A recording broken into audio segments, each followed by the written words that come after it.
মধ্যে ওইটা কি?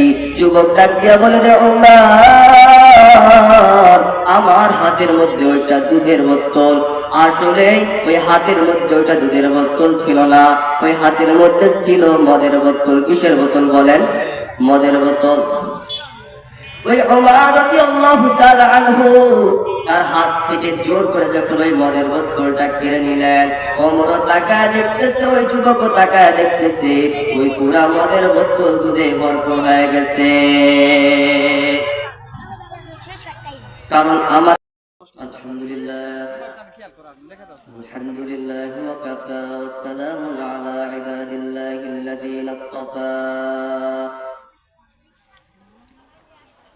أما بعد فأعوذ بالله من الشيطان الرجيم.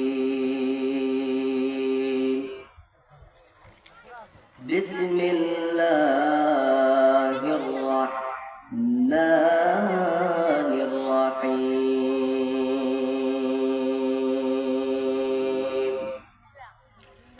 يا أيها الذين آمنوا اتقوا الله حق تقاته ولا تموتن إلا وأنتم مسلمون. وقال النبي صلى الله عليه وسلم تقوى الله رأس كل حكمة. الحمد لله. সমস্ত প্রশংসা সেই মহান রব্বুল আলামিনের জন্য, যে আল্লাহ সুবহানাহু ওয়া তাআলা আমাদেরকে এই জান্নাতি বাগানের মধ্যে এসে বসে কিছু কথা শুনবার মতন তৌফিক দান করলেন। সেই রবের দেওয়া কণ্ঠে কথা বলবো। মা তাওফীক ইল্লা বিল্লাহ, আলাইহি তাওয়াক্কালতু ওয়া ইলাইহি উনীব। তাকওয়া মানে হচ্ছে আল্লাহর ভয়। কার ভয়? আল্লাহর ভয়। যখন বান্দা তাকওয়া যখন অন্তরের মধ্যে নিয়ে বান্দা যখন চলবে, তখন বান্দা কোনো গুনাহ কাজ করতে পারবে না। সম্মানিত উপস্থিতি, তাকওয়া হলো সামনে যে বিষয়টা আল্লাহর ভয়। আরবিতে বলে তাকওয়া। আরবিতে কি বলে? তাকওয়া। সম্মানিত বিষয় তাকওয়া। আল্লাহ তাআলা বলেন, يا أيها الذين آمنوا اتقوا الله حق تقاته ولا تموتن إلا وأنتم مسلمون. আল্লাহ তাআলা বলেন, হে মুমিনগণ, তোমরা আমি আল্লাহকে ভয় করো, আর তোমরা মুসলমান না হয়ে তোমরা মৃত্যুবরণ করিও না। তাহলে আল্লাহ তাআলা এখানে কি বলতেছেন?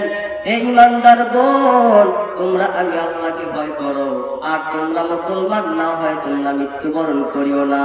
আচ্ছা বলেন তো, এই মাহফিল আপনারা বসে আছেন, আপনারা কি মুসলমান নয়? বলেন। সবাই কিন্তু মুসলমান, কিন্তু আমরা মুসলমান, নামধারী মুসলমান। বাপ মুসলমান ছিল, দাদা মুসলমান ছিল, এক্ষেত্রে আমরা মুসলমান। মুসলমান তো তারাই, আল্লাহ আমাদেরকে কেন মুসলমান হতে বললেন? মুসলমান তো তারাই যারা ইসলামের ভিত্তি কয়টি বলেন? 5টি। এই 5টি জিনিস যারা মেনে চলবে তারাই হলো প্রকৃত মুসলমান। তারাই কি বলেন? তারাই প্রকৃত মুসলমান। ইসলামের মধ্যে আছে হজ।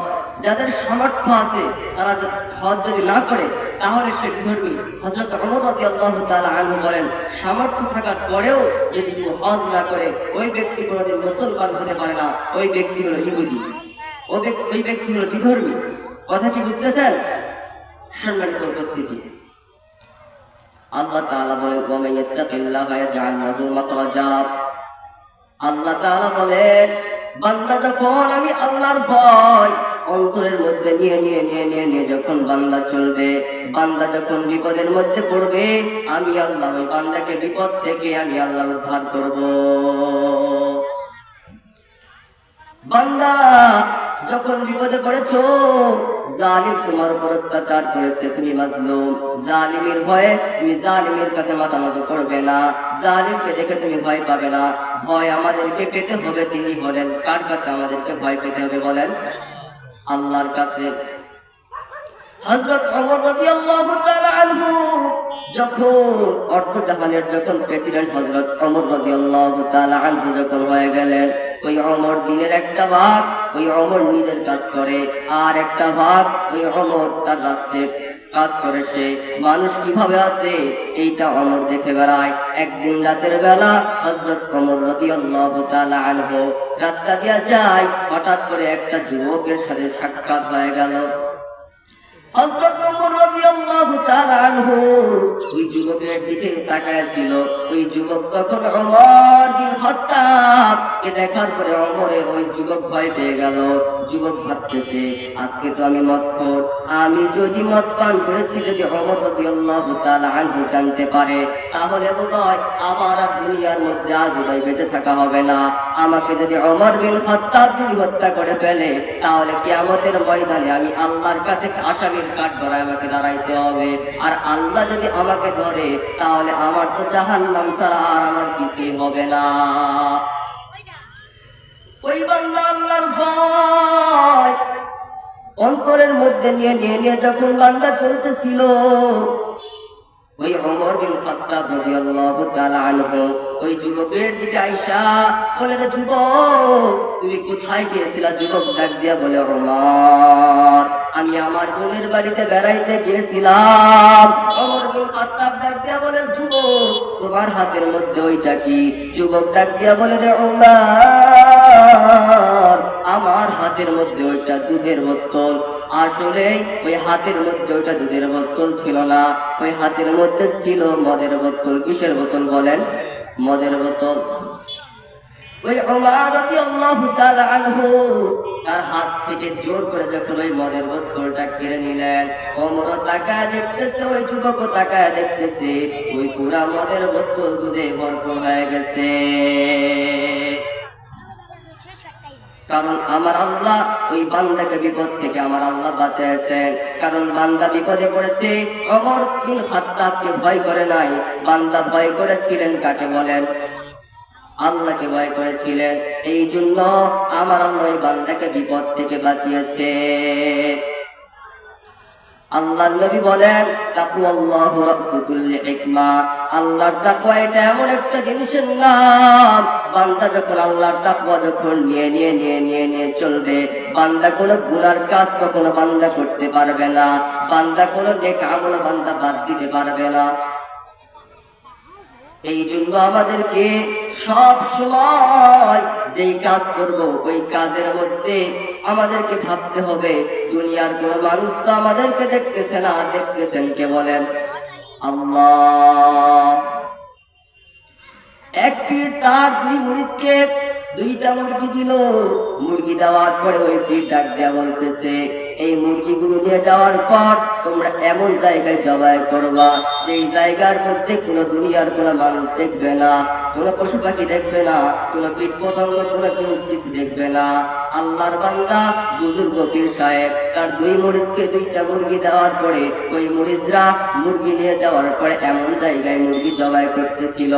এক মুরিদ মুরগিটা জবাই করলো, আর এক মুরিদ মুরগিটা জবাই করলো না।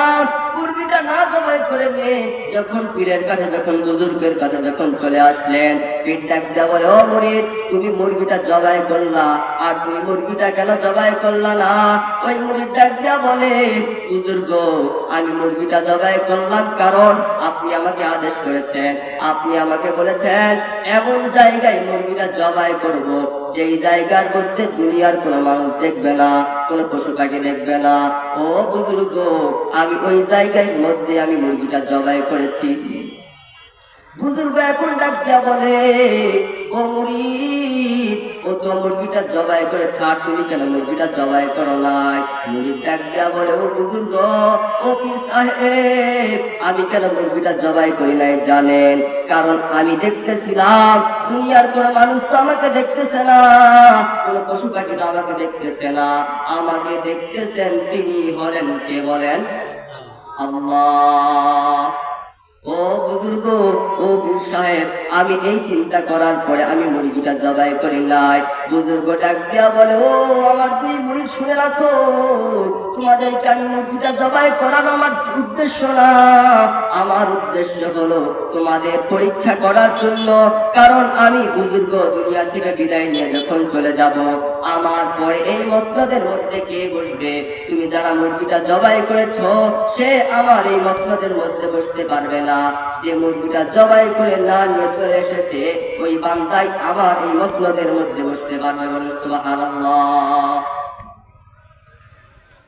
এই জন্য আমাদেরকে সব সময় আল্লাহর ভয় নিয়ে চলতে হবে। কার ভয় বলেন?